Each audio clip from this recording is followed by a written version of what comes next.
The president defending the budget plan as it gets marked up on the Hill this week. Congressman Paul Ryan, ranking member of the Budget Committee, on the front lines of this ongoing battle. This one's going to be a fun one. Congressman, welcome back to the show. Morning, Carl, Joe, and Fred. How are you guys doing today? We're pretty good. Hey, the CBO has already told the administration some of their deficit projections are a little bit too rosy. Steny Hoyer says the votes are going to be tough. Ben Nelson says we got to rework this thing. Evan Bayh, Ken Conrad, it seems like the Democrats are doing all of your criticizing for you.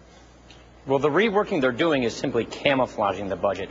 They gave us the budget late last night. It is basically the same Obama budget. They've camouflaged it with a bunch of reserve funds. This budget still paves the way for cap and trade. This budget still paves the way for national health care. This budget still gives us the largest debt increase in history, more than all prior 43 presidents combined. And this budget still paves the way for these enormous tax increases on our economy.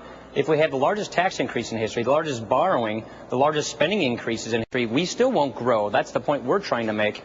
And so they're trying to camouflage this budget so guys like you just mentioned will feel more comfortable voting for it, so that you'll report that this is not the same Obama budget, when in actuality this is the Obama budget with just some better camouflage and some better smoke and mirrors. All right. So despite all that intra-party criticism of the version the president put forward, that's not going to preclude you and your party from offering an alternative. That's correct. They're offering the same thing as the Obama budget, just with some more bells and whistles, some more camouflage.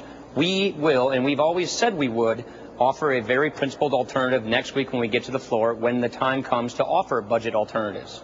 What's it going to look like? What's going to be? Where the largest differences going to be in terms of their swing for the fences initiatives? What will be gone? Largest difference is we're not going to do cap and trade. We're not going to do any tax increases. We're going to have more pro-growth tax reform to get our economy growing, and we're going to get our debt under control.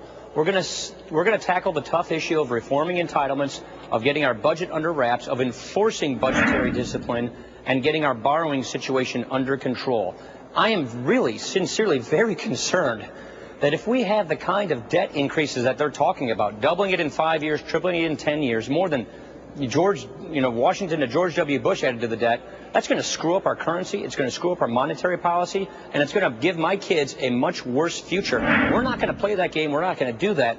We're going to go in a completely different direction and show the American people how we would do things much, much differently to restore growth and confidence to our economy, keep the American economy growing, and not switch over to a Europeanized type of an economy. Paul, that gives me a lot of confidence, what you just said, and I think you're absolutely going in the right direction. You had a great column a couple of weeks ago in one of the major dailies on this subject.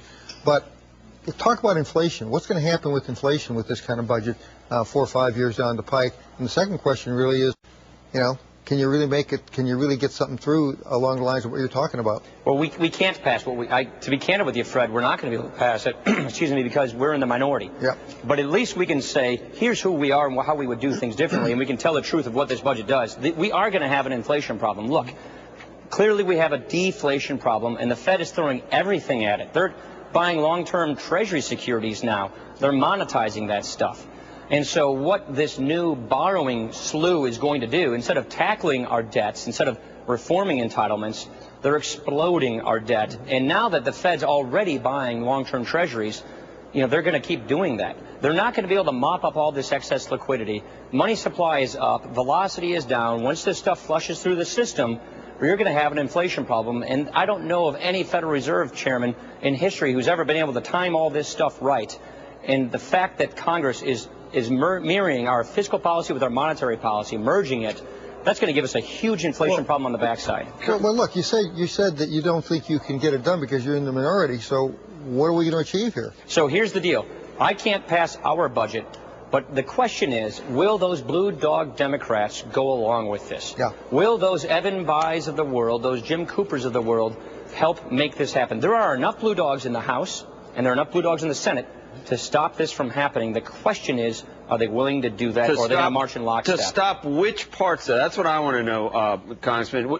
Do you get any... This entire budget. To stop this entire budget and go back to scratch. But when we finally do get a budget, which someday we will get, when you have friends on the other side, well, what do you think is likely for them to say, if we get this, then we won't have to get that? I mean, is there going to be any compromise on health care? That seems like something that the president ran on. He's got a high approval rating. Right. He's going to push for that. Do you get the idea that maybe it's cap and trade that falls by the wayside and that they finally give up on? Do you think that maybe all the tax increases that are in there right now, maybe some of those don't fly? Where's the compromise going to be when we finally see the final budget?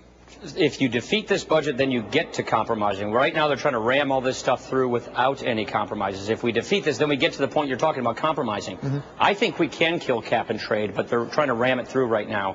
Probably and they're putting reconciliation on this stuff in the House, meaning you can't filibuster that stuff. I think we should get a health care compromise, but let's not have a government-run option that becomes a government-run monopoly. We want health care reform, too. You can't have universal health insurance coverage without having the government run it. The tax increases, I just don't think they're going to compromise on that. Just to be candid, I'm on Ways and Means as well. These guys they're going to run through these tax increases, and I think they'll always have the vote for that. So I think the tax increases are going to happen. I'd like to think we can defeat cap and trade. They're still trying to run it through. And on health care, let's not have a government takeover of 17% of our economy. Let's fix the system, bring the market back into it, and have a patient-centered, doctor-patient relationship controlled kind of healthcare system. That's what we want. Makes a lot of sense, but I hope you can do something with the taxes other than what they're doing. Speaking of taxes, Congressman, we had Majority Whip Clyburn on the show the other day. We asked him about this AIG bonus tax. The takeaway was that we kind of figured this thing wouldn't fly in the courts, but we did it anyway. Why did you join? Because we wanted to make 2 points. And look, this is a despicable event.